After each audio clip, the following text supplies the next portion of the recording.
Hey guys, so for today we are going to be looking at Module 7, Week 3, Day 13. And today's focus is going to be on text features.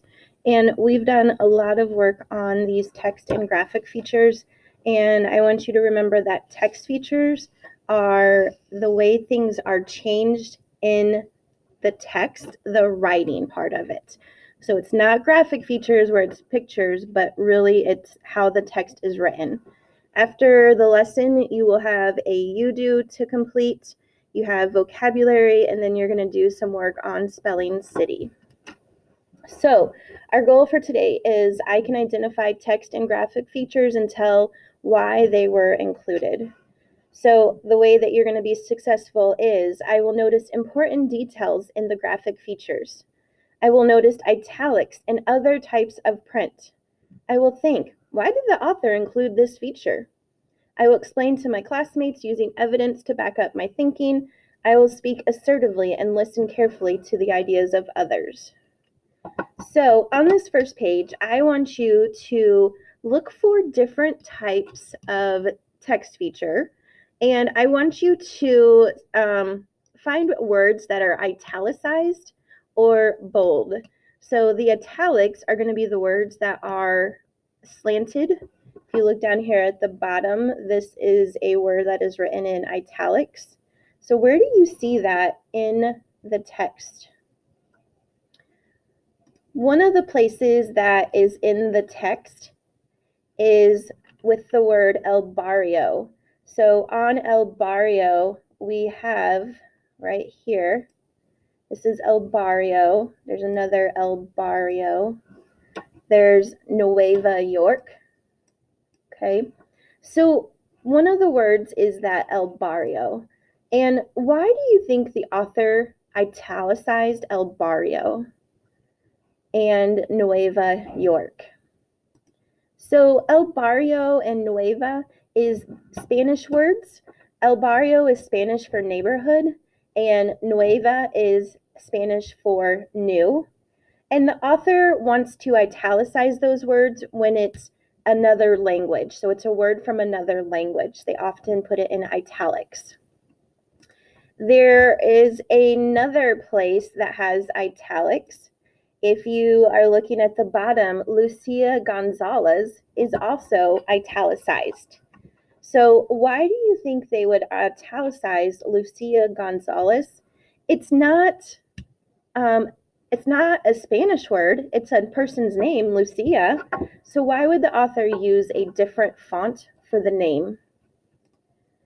So the author was trying to tell us that she wrote this too.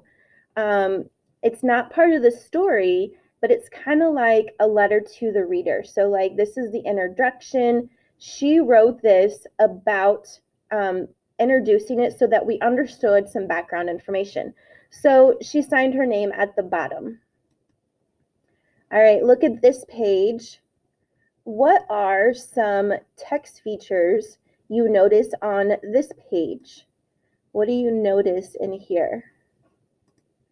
So I can see bold print or text that is larger and darker. So the king means to take away our rights. He would make us slaves.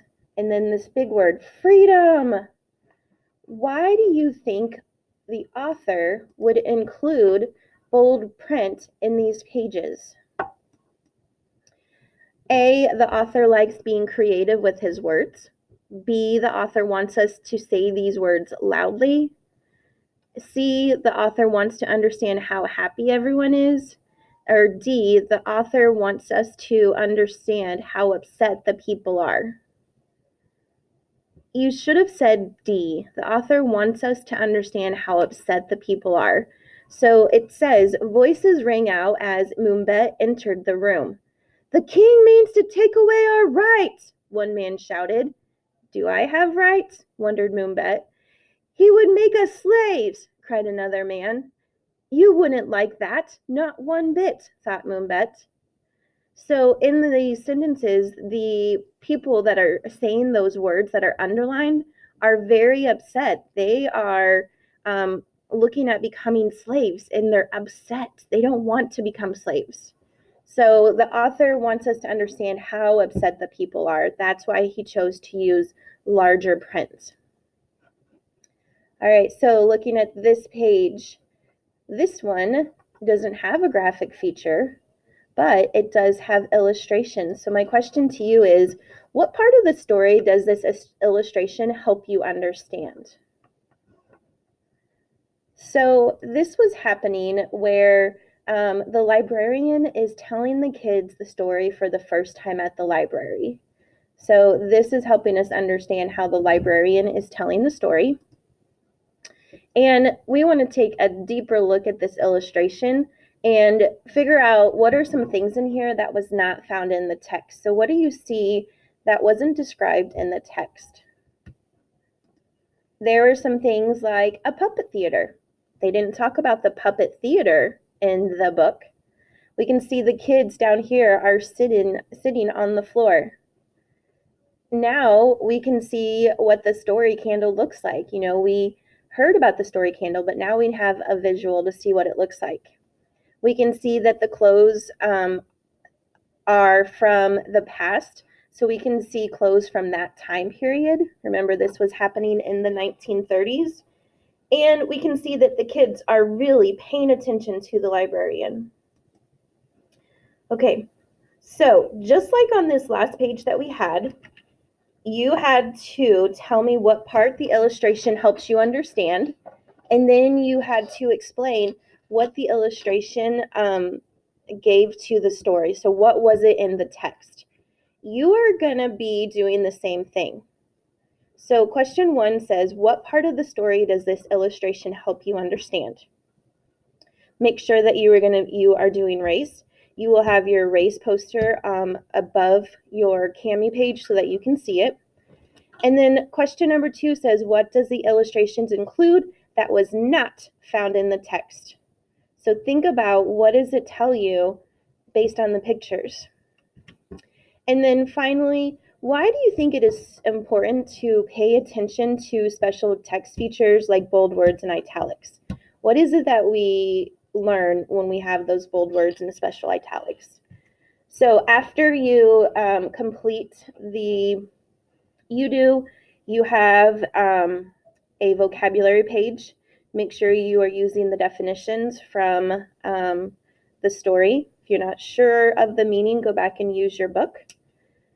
And then you have spelling city activities, complete the spelling city activities. So these spelling words this week are tricky because they have different sounds and can be spelled the same.